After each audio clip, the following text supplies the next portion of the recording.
Good morning.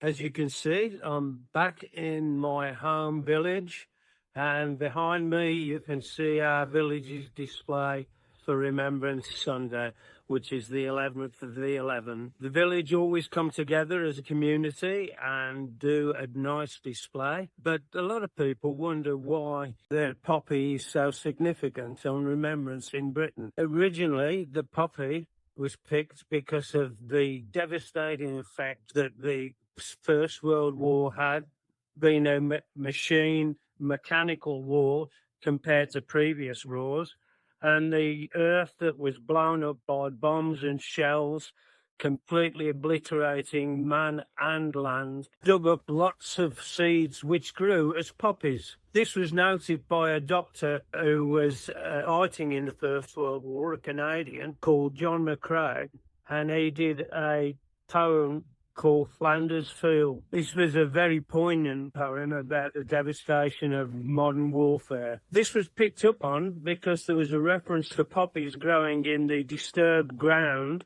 on the battlefield by two women.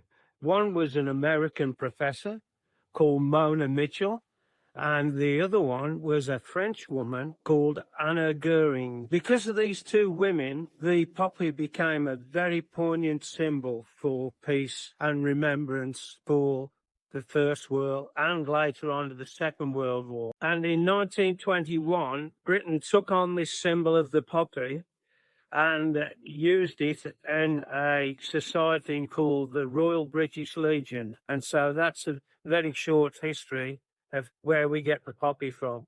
I just thought you'd like to see how little display in the village, and I'll just spin around there so you can see a bit more with the beautiful autumnal colours. And also there's a Spitfire emblem on that post there, you may just be able to see.